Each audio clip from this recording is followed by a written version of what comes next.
உங்கள் favourite TV ஷோக்களை இனி miss பண்ண தேவையில்லை. ZEE5 இல் முற்றிலும் இலவசமாக காணுங்கள். இங்கேயும் எப்பொழுதும். இத பாருங்க, ஹேமாவை நான் இங்க வச்சு பாத்துக்க வேணான்னு அவ அம்மா வீட்டுக்கே அனுப்பி வச்சிருக்கேன். இனிமே இங்க நீங்க 2 பேரு தான் இருக்கீங்க.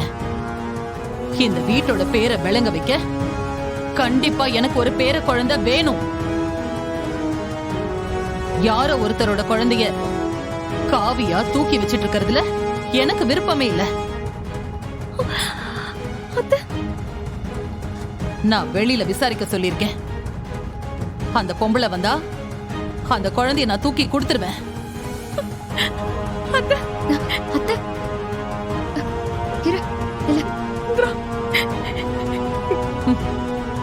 இப்ப நான் என்ன சொல்ல வரேன்னு உங்க 2 பேருக்கும் புரிஞ்சிருக்கும்னு நினைக்கிறேன்.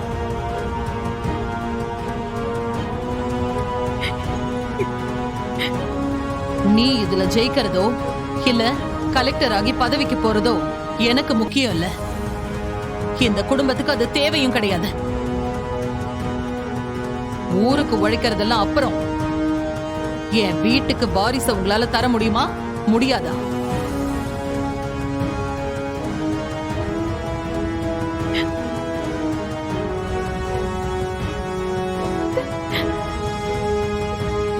இப்படி சும்மா நின்னு பிரயோஜனம் இல்ல. ராகினி எப்போ உங்களை குறை சொல்லிக்கிட்டே இருக்கிறதுல தப்பே இல்ல. இந்த குடும்பத்துல உங்களால எனக்கு எந்த நல்லதும் நடக்கலன்னா நீங்க 2 பேரும் எனக்கு மருமகளா இல்லன்னு தானே அர்த்தம். ஐயோ அத்தை, அப்படியெல்லாம் சொல்லாதீங்க அத்தை. பின்ன என்ன செய்ய சொல்ற காவியா? உங்க 2 பேருக்கும் நான் சொல்லிக்கிறேன், இதுதான் நான் கடைசியா சொல்றதும். நான் முன்னாடியே இந்திரா கிட்ட சொன்னதுதான்.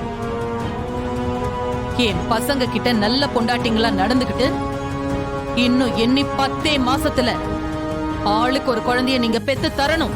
இல்லனா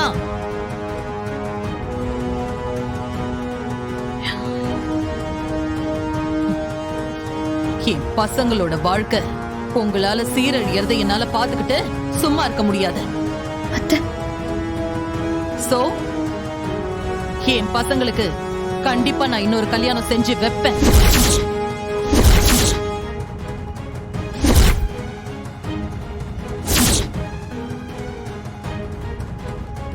என்னால முடியாதுன்னு மட்டும் நினைக்காதீங்க.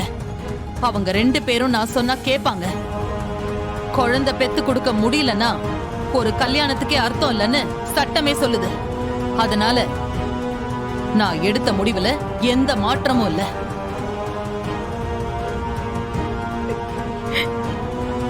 உங்க இடத்த நீங்க காப்பாத்திக்கங்க.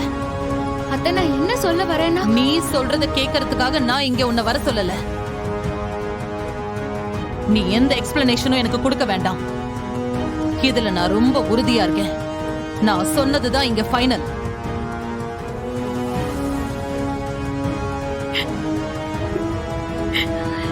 ZEE5 ஆப்பை டவுன்லோட் செய்து அனைத்து எபிசோடுகளையும் இலவசமாக பாருங்க.